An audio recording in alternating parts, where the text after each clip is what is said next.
Hey everybody, today we are jumping into a brand new series. We are going to be checking out the anime Pluto, a recent adaptation of a manga that's been out for a while, like more than 20 years, I believe. The anime is new relatively. It started and maybe even ended last year, and I'm jumping on it late, even though I was looking forward to it.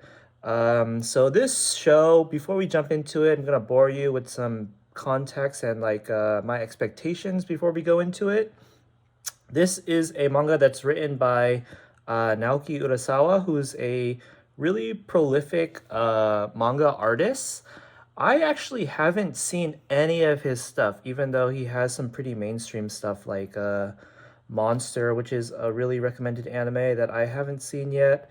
20th Century Boys is another one that I don't think was adapted into an anime.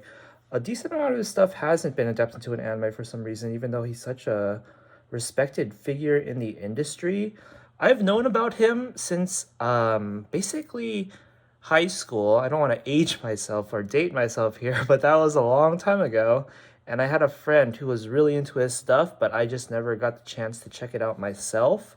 So I'm excited for this to be my foray into his work.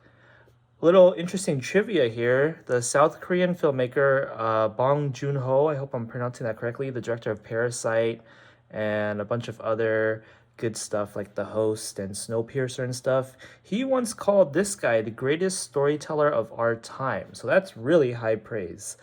Um, Other than that, one thing I wanted to mention is that this show, if you didn't know, is like based off of Astro Boy, or like as it's known in Japan, Tetsuwan Atom, the Mighty Atom. It's like arguably the OG anime series. Um, Tezuka Osamu is the godfather of manga, basically. He's like a legend. He's old enough that I never really respected his work personally because it's like so dated at this point, you know? When you think of like the godfathers of mediums, you don't really when you're this far along, you don't really get the chance to appreciate the stuff that's so dated because of the technological advances or the changes in storytelling mediums, unless you're like taking a film class and then you grow to appreciate it.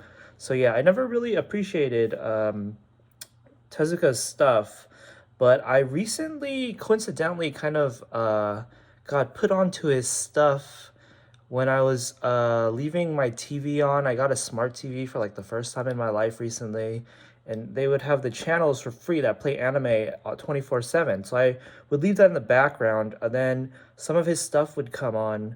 I really got into Unico, his story about like a unicorn. You can actually see the poster for it right here. I bought some posters because I appreciate it so much. I don't know if this will be in the frame when I edit the video, so maybe I'm just pointing at nothing for you not to see. But yeah, in terms of what am I talking about? Astro Boy, I used to actually be creeped out when they showed the black and white original version on Adult Swim on TV. I just thought it had a very eerie, old, archaic vibe to it, like lost media almost. Um, but after that, there was like this anime that also, like Pluto, is kind of like a spin-off or like tenuously related because it's like a different author, or it's just like I said, a spin-off happening way after Tezuka passed away. Um, it's called Adam the Beginning, and that one I actually enjoyed a lot just because of its vibes. Like, arguably, it's the only anime I've seen that has a good depiction of college-aged characters. Like, in anime, they usually romanticize the fuck out of high school.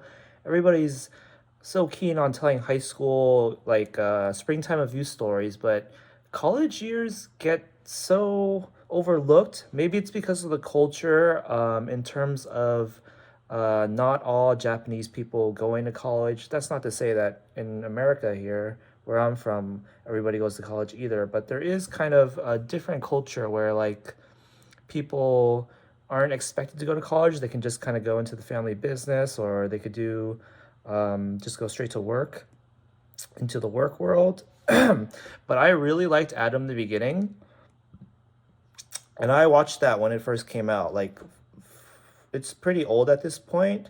Then now I'm being put on more of the original Astro Boy stuff. I saw it on the TV channels, like I was saying. And yeah, I've kind of garnered a respect, a burgeoning respect for it now. I haven't seen all of the series or anything, so I'm not going to say that I'm like in the know about everything. But yeah, that's just where I'm standing right now. I'm telling you where my position is before we going into this show right here. That's where I'm at. So I'm excited to check out another part of this IP, so to speak, and get a more enriched view of the franchise overall.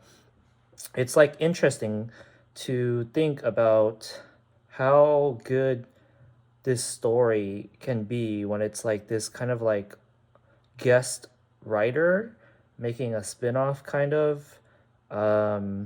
It's like you kind of wonder, like, no matter how good someone is, like you get the best writer or the best movie director, it's like sometimes you just can't see how they can make like a super good story out of this IP that you don't think is known for like the same stuff, right? It's like, yeah, like it's just interesting to think about how the mind of this creative genius and like his vision will blow us away with the unexpected.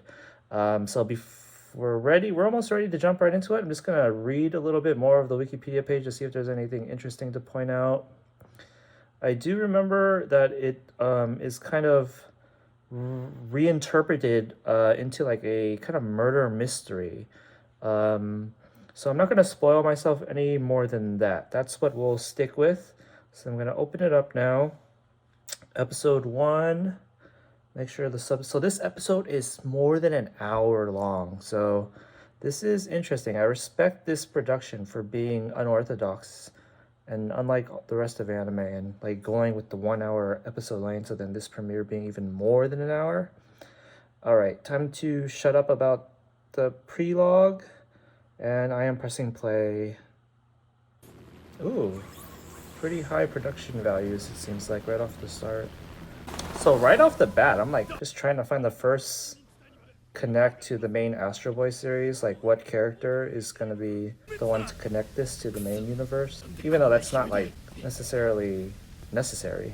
So we got a conflagration happening in the mountains here. Is there like a mansion that was set on fire? No, I don't see any buildings. The trees are all uprooted. Who's this guy? This guy's not a firefighter. He's in a lab coat. Mont Blanc. I do not recognize those names. I don't know if they're Signal. So Mont Blanc might be like a robot or a cyborg. Seeing some robot pieces here. So the trees are uprooted. It's like an explosion. Oh, is this a crash land? What is that? Looks like a helmet or a mask. No, that actually might be like a space vessel that just coincidentally looks like a helmet fake. This shot makes me think that an opening was about to start, but no? Gesich? How does one pronounce that?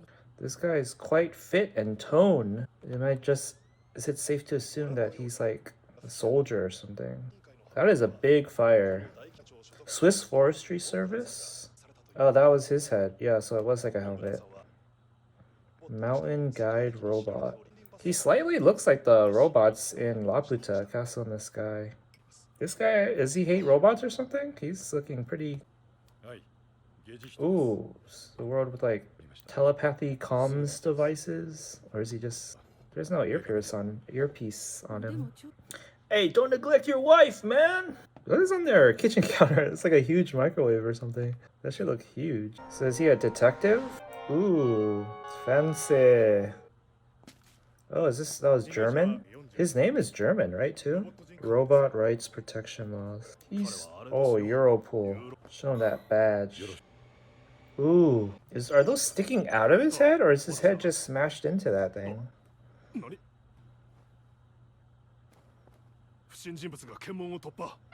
Checkpoint.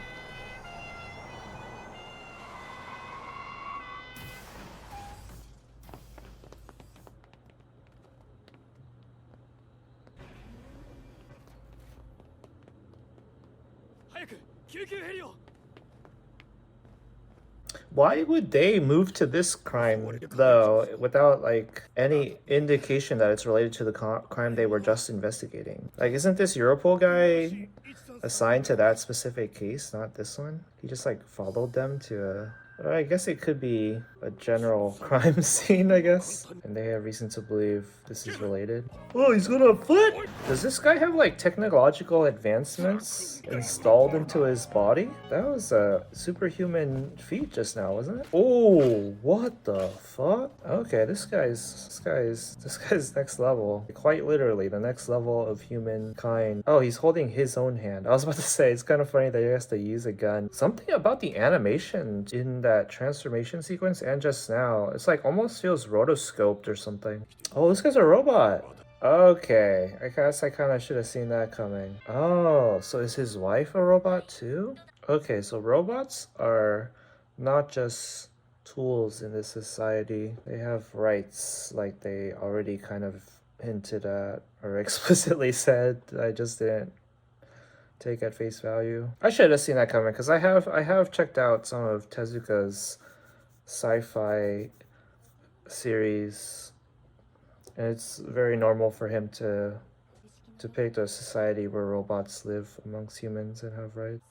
But is there a distinction between the robots that look like humans and the robots?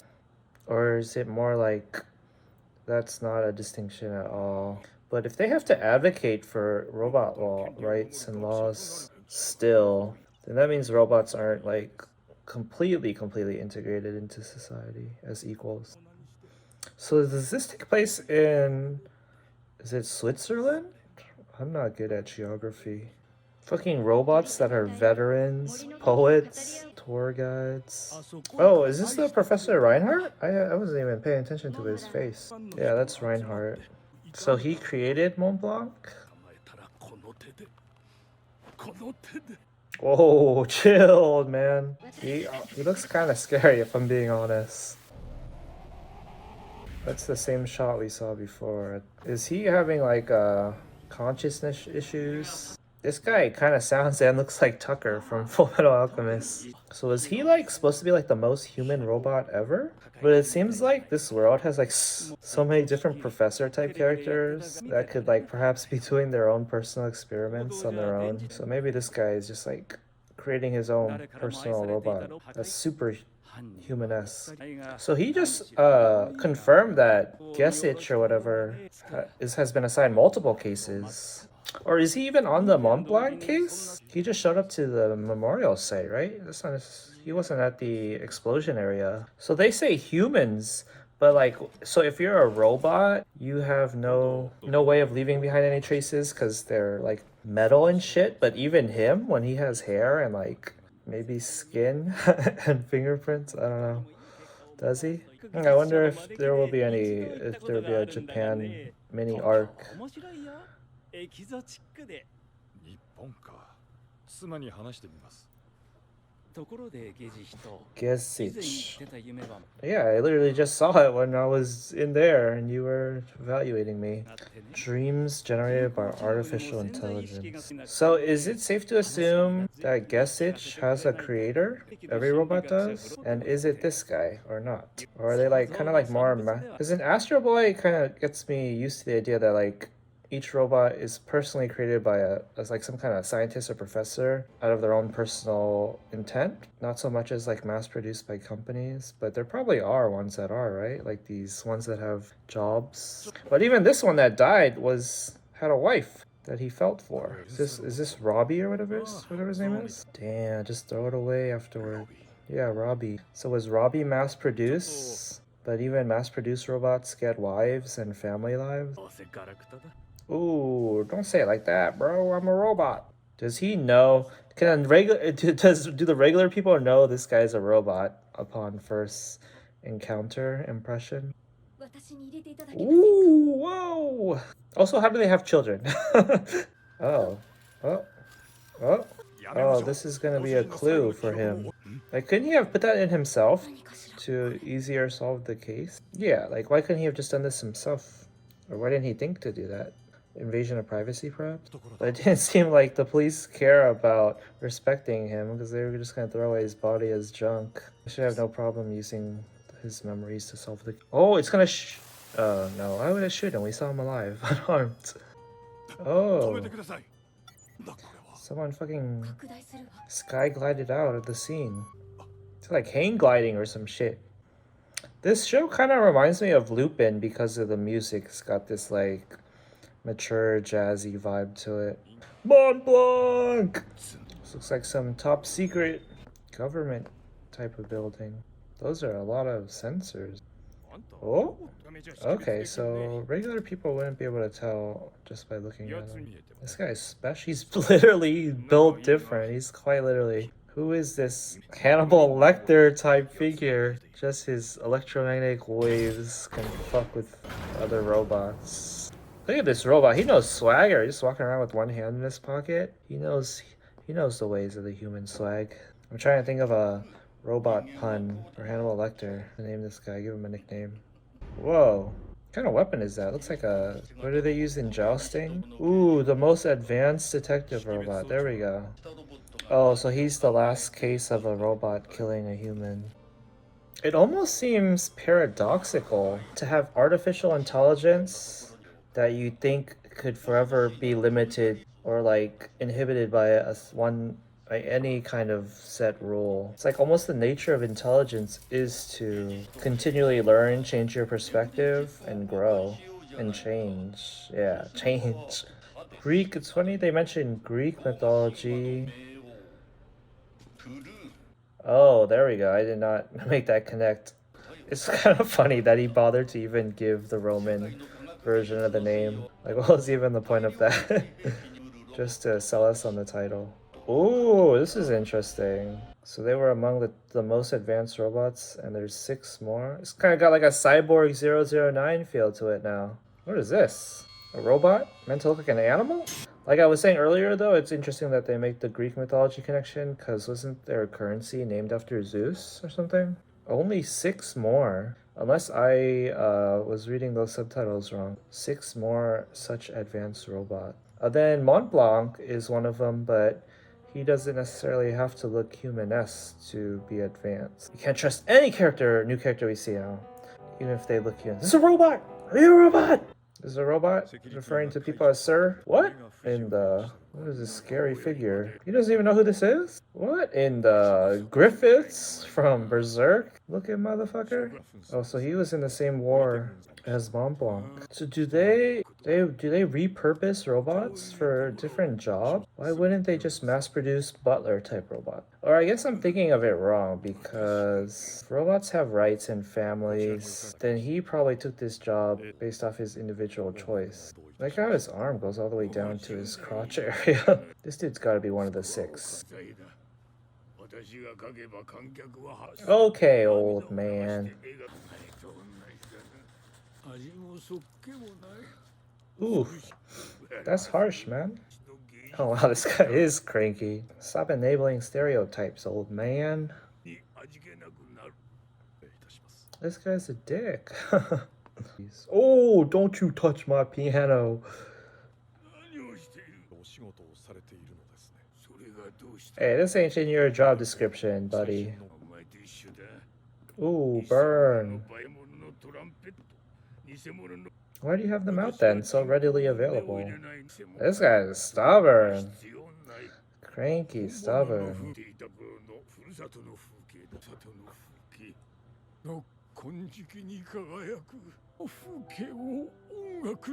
Okay, but if he's like a film composer who's done like... I guess he did say he's doing this for himself, so this could be his like personal magnum opus, I guess. But I was gonna say that since he's done so many compositions, like... I feel like it's not realistic for an artist to be obsessed with one topic amongst all their works. But yeah, I guess this could be the one he's obsessing over as his final work. His house is very, like, almost cartoonishly classical themed with all these old portraits and shit. That's creepy. That's pretty creepy. Hey, I told you not to touch my piano.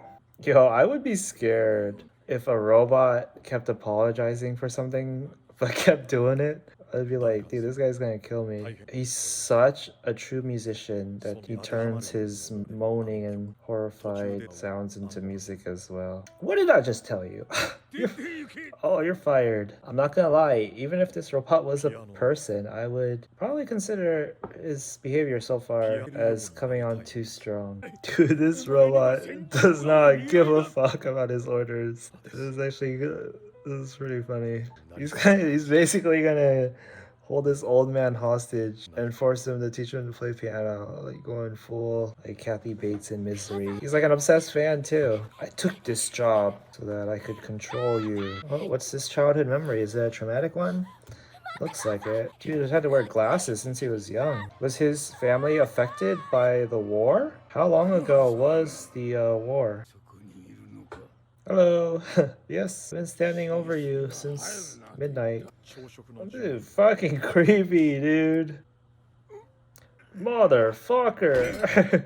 That's just gonna traumatize him even more. It's like you're forcing someone to confront their trauma too strongly. Oh, he's like destroying these machines as a symbolic gesture of defying against his machinery. Oh, shit. Oh, yeah, I kind of want to see that. Strip, take it off.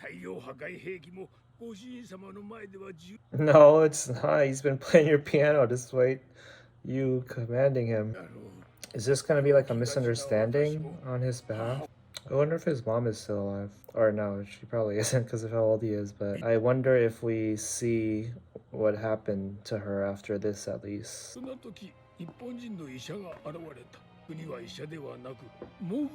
Is Blackjack? Oh, I don't know why. I'm actually thinking it actually might be for some reason. I think Tezuka's stories are usually connected. No, but Blackjack is like a historical story that takes the past-ish, if I'm remembering correctly. No way he would be alive here. So he is very attached to music. You can see that much. Oh. Oh, he got his vengeance. So all of these... Okay, I was wrong to judge him. I'm assuming all those paintings and stuff belong to the old dude. Wait, so he's saying his mom abandoned their homeland? So was that parvenu, whatever that means, a parvenu of a different country? And he's now not living in his hometown either by living in the parvenu's castle? Robot? Does the robot know something about his mom that he's about to tell him somehow? Maybe he forgot in his dementia or like his biased view? He's still playing the piano. Jesus fucking Christ. Just pull out the little electronic Yamaha keyboard for him to play on. Get him his own little keyboard. Damn, the 39th Central Asian War. Oh shit. We got a glimpse of his body right there. How come he has like a human nose and mouth? That's like a helmet then. It's not his actual head. Oh, Tsundere. He's softening up. What is this? What is he doing? This is gonna fucking make the electricity bill hella fucking expensive. Is he moaning? I thought that was the old dude. Oh, I guess it's the robot. Oh shit, he's so good now. No, that's the old guy, I think. Ooh, he's realizing he lied to himself. I'm in denial. So in character, not in character, in demographic for old people to like push people away and then not mean it. Freaking old people, so stubborn. Driving people away with your behavior. Talking like this, like you expected them to stay the whole time. Know the weight of your words in action. Send me another one. I'm gonna starve to death. Hey yo, it's me, North number 2. Chilling in Hawaii.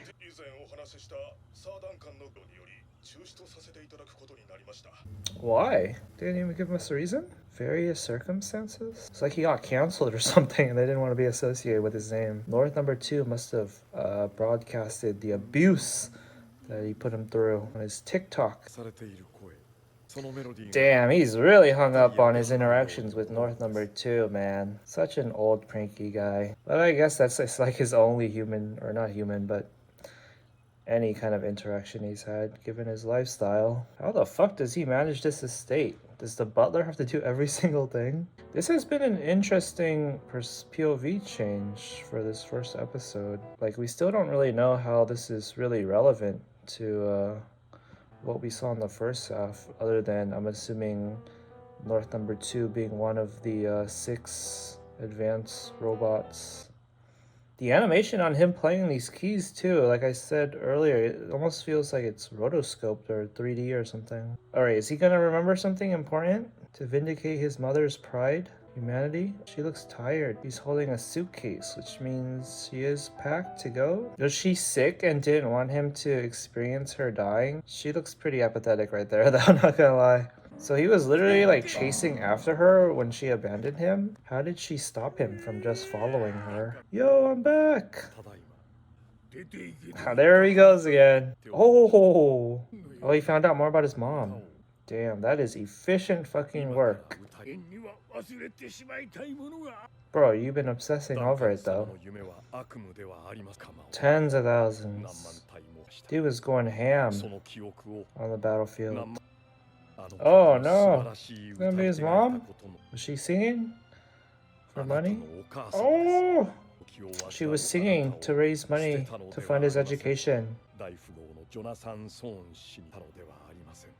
Dude. Oh, she was there? Oh my god, I'm actually tearing up a bit.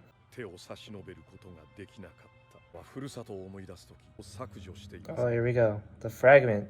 You know, I'm like absorbed into the emotional weight of this, but I just had the thought of like, what if this robot was fucking lying just to make him feel better? Because he lacks like the morality of regular humans. But that was sad though. Like, man, just imagining the immensity of this guy. Like, you see how old he is, and then we saw how young he was in the flashback. For him to have that false impression that whole fucking time. That's really tragic though, that the mom was there and she didn't extend her hand. How did he express that he hated her for her to know that and not want to hold his hand? This robot just saved a motherfucker's life. Emotionally, poetically, not literally, but where it counts more. Oh, a song of a machine made you cry, dumb bitch. Take your words back. There we go. Friendship established. Uncherishable bond established. This is my butler for life now. We got through. We did it, guys. We cracked through this old man's stubborn ass hard shell.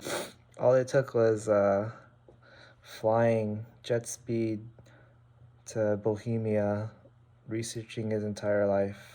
Bro, oh my god, I'm imagining again. What if he lied about that story? Because he did the like cold calculating thing and like deduced that it was like the easiest way to trick him into teaching him piano. Jesus Christ, that would be so crazy. But at the same time, I wouldn't want it to happen that much because it disrespects the emotional core of this little vignette story. Aw, they get a little montage together. That's cute. Look at him, he's a changed man. Did he lie? Something Griffiths would do. But he's not Griffiths, right? He's North number 2. My number 2. So what comes of their story now? How does this connect to the greater narrative? Will Gesich, am I remembering his name correctly? Is he gonna come visit them and ask them some questions for some reason that could relate it to his case? Did he do it? Did he finish his piece? Oh, look at the tone, the way he calls his name now. Oh? He assumes that a robot would have more friends coming to visit than he would. Oh, are all the special robots being targeted, maybe? Oh, what the hell? Uh-oh. Is this old guy gonna die? Is this story gonna end in tragedy? Uh-oh. I need you to hear my composition. Oh, we get to see his body. What is going on? How are they controlling nature? What the fuck is going on? Is this gonna end in North number 2 being on death's door and then him just playing the song for him to hear before he dies? It's like the opposite right now. The robot's singing for him as a way for him to be at ease, to prepare him for the sad thing that's about to happen, that he's gonna die. Oh no! Why must this end in tragedy? He's gonna... Turn into a crater on the floor with the horns again. Ah.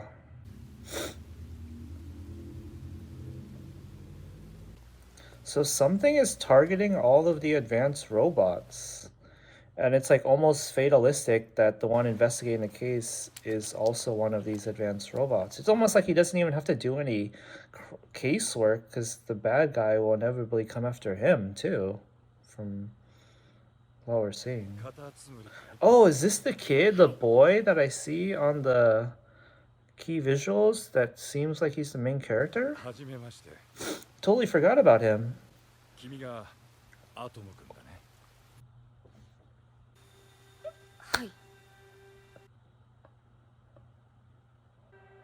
Oh, he's one of them. Fucking duh, he's one of the main robots or the special robots. Yo. Fuck, that was sweet. I really liked how off guard I was for that. And like I said at the beginning, or near the beginning of starting this, I was like on the lookout for the characters that would connect this to the main series, and then they actually have the fucking main character. Yo, that was dope. What I'm trying to remember is because when I was watching the one of the original series, I remember the story. There is a storyline about his Astro Boy's like main rival, arch nemesis, is like another similarly advanced robot that wants Adam. He tries to get Adam to like join his side to take over the world, basically. But I don't know if there is multiple advanced robots in the original Astro Boy, like more than just those two. I know there's other like robot characters. Like I think the main bad guy, he had like an underling, like a henchman that was a female robot, maybe, or maybe I'm misremembering. But I don't know if there were like multiple, more than two, other than Astro and him, that were like super advanced. But and so like I don't know if he will be appearing in this show too, if he hasn't already, because I don't even remember his name. But yeah, that was okay. Let me process what we just saw here, guys. So we got Adam. Is Adam the main character though?